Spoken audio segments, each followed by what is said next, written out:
Hello, welcome to Maasai Nation. Maasai Nation, this is kind of a space that we discuss about the Maasai culture. And for you who has no idea about the Maasai culture or Maasai people, Maasai are ethnic, indigenous ethnic groups that are nomadic, pastoralist, and they are mostly settled in Tanzania and also in Kenya and mostly in East Africa. Mm-hmm. So we kind of wanted to discuss about the pride of Maasai culture or pride of African culture, and mostly we'll be talking about Maasai specific. And to discuss with that, I'll be with my lovely wife, Evelyn. Welcome, and we'll be talking about the pride of the African culture. And you can participate with us in this discussion, and you can go ahead, put some comments in there. Please subscribe to our channel too. We have a lot of more to discuss about the Maasai culture, but specific today we'll be talking about being proud to your culture, and not only the Maasai, but also we kind of cover about the African culture a little bit, but that's the kind of the area that we'll be talking. So to discuss with about this idea, so I'm kind of like want to know mostly like what is so important to love your culture or to be proud about your culture. What kind of things do you see that is really very kind of important in your way?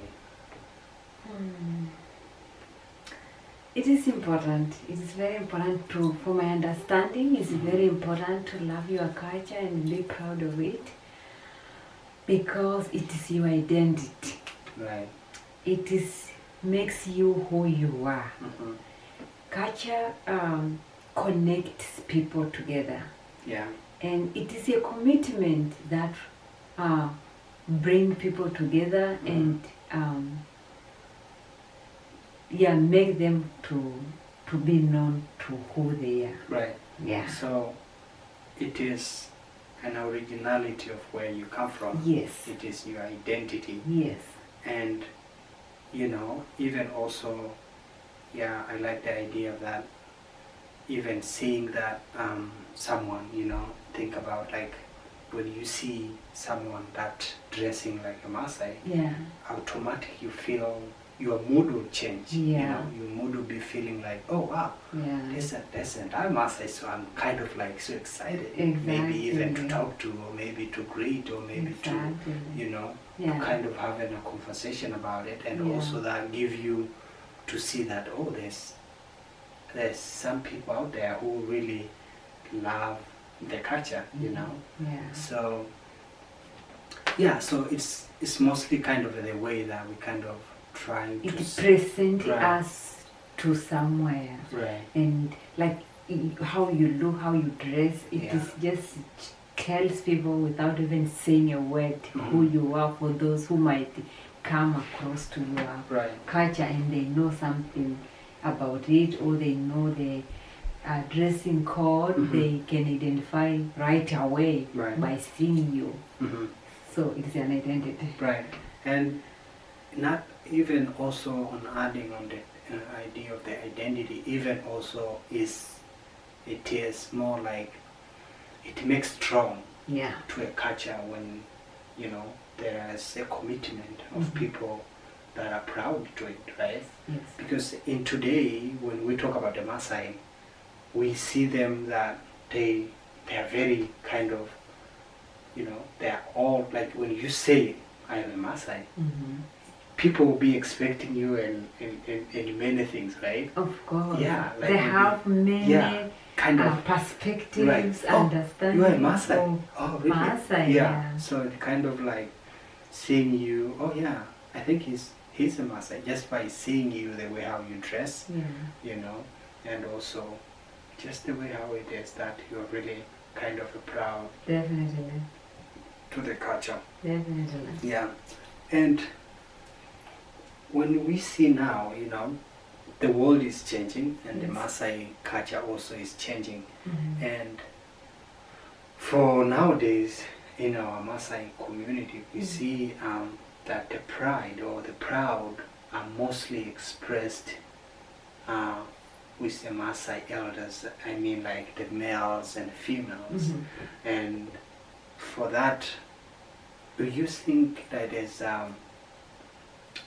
do you think there's an issue in there, or what is your idea when it comes down to The way I view that is it's sort of clear that the elderly value the most our culture Right. or their cultures than youth Right. or young generation. Right. And to me, it's simply because these people, they are not, I'm referring the elderly, they are not exposed to many other cultures.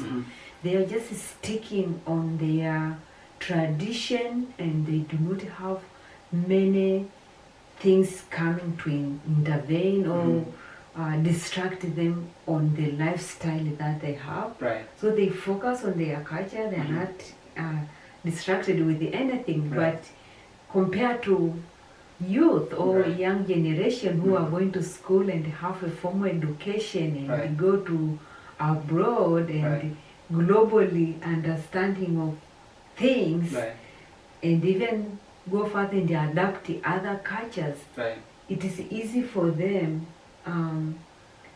to lose their culture or to not preserve their culture enough as elderly do. Right. Yeah. Yeah, and that is true. You know, if we look about, well, there's changes of a positive way and there's a changes of more like a negative way. But for some big percent, yes, the elders are not really exposed with a big, you know, a lot of changes to be, you know, to a position to question about, am I really going to be the, you know, all that kind of stuff. But I agree that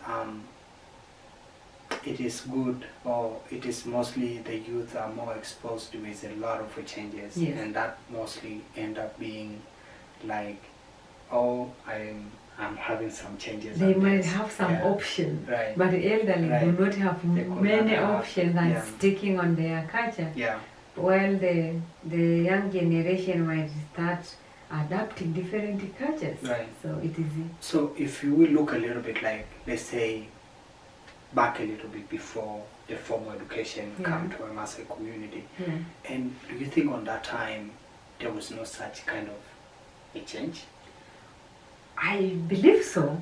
I believe as a formal education, not in a bad way, but formal education contributed to others people to lose their identity. Maybe the best way to put it, losing their identity in a way that ignoring their culture and start adapting either Western lifestyle or adapting other tradition. And this is you can say this more when you see from elementary school, middle school to high school. We are still sticking in our culture very well, but as soon as we start colleges, universities, some people start changing their minds and lifestyle and the way they view things.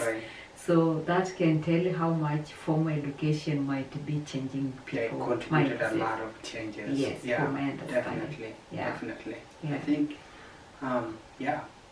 which we will come later as another topic. And talk about what has been changed. How did that contributed a lot of change. And how we can balance. So that's good. And then when we look about like, well, I don't know, you can add in your perspective, like looking about when you see our generation, they say, being ashamed with their, with their own culture and traditions. What are your kind of conclusion on that? They should not be ashamed. Right. They should not be ashamed for sure, because in the end it's what we are, who we are. So everyone should accept their background and accept who they are without being ashamed. Right. There are no reason, in my understanding, there are no reason why should we be ashamed of our culture. Right. Yeah. That's true. Yeah. There's no reason why I should not be proud of my own culture, right? Like, tell me why. Yes, I agree. There's some negative, issues and positive issues on there, but it is better that people come up and, kind of create a better way of saying we love our culture and we should change 1, 2, 3, 4, maybe. Because one of the things I could say why people think they are ashamed of their culture, it might be the idea of seeing other different cultures. Exposure of other culture makes people think their culture is not better enough, it's not good enough, so they start turning it to be embarrassment to be a certain culture or to be belonging to Maasai culture particularly. Right. So that could be one of the things. Yeah. So kind of being exposed to a different culture, and then make them think about, you know what? My culture is not better enough. That's right. So that's right. So and then when we look about like the idea of to love our Maasai culture, do you think like we are not really in love actually, like to participate in the process, in the traditional process?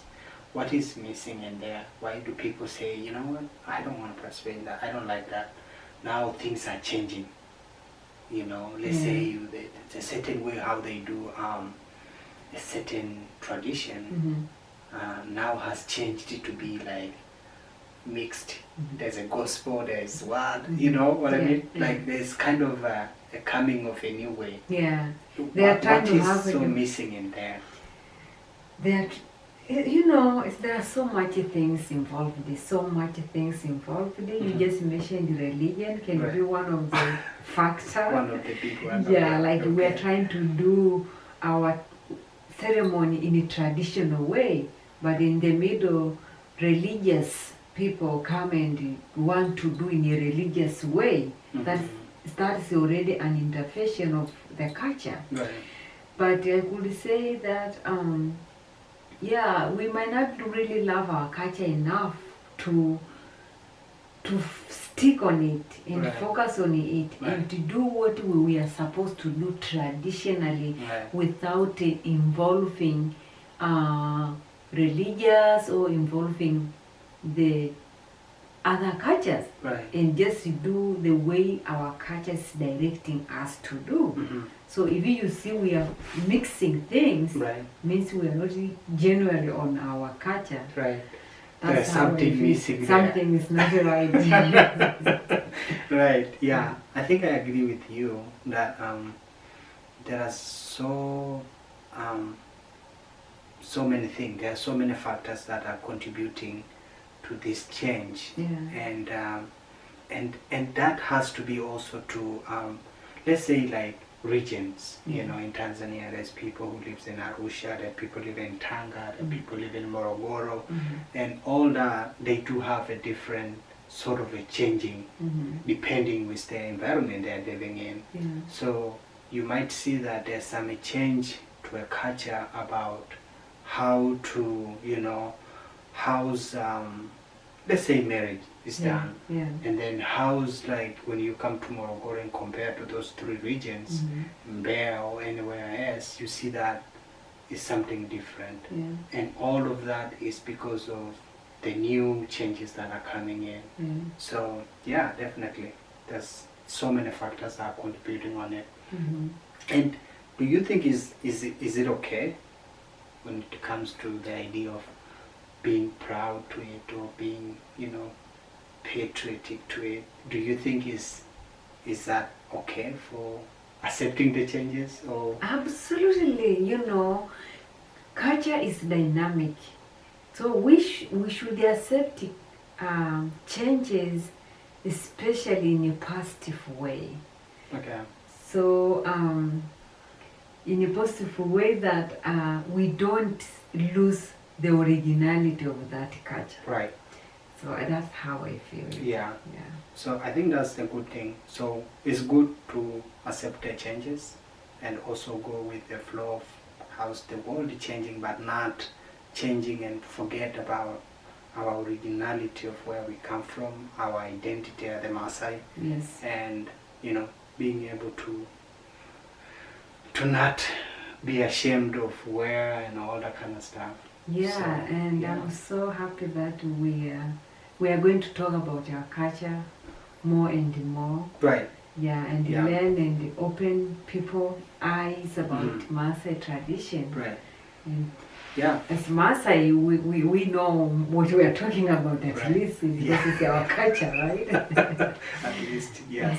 All right. So that is what we have for you today, and please participate in our comments in terms of, you can contribute your opinion on that in terms of about what is changing and what is you think is right, what you think is not, and yeah, definitely subscribe to our channel. There's a lot of more that are coming, and we'll be talking about the Maasai people and Maasai culture that are in Tanzania and also in Kenya. So see you until next video. Peace. Peace.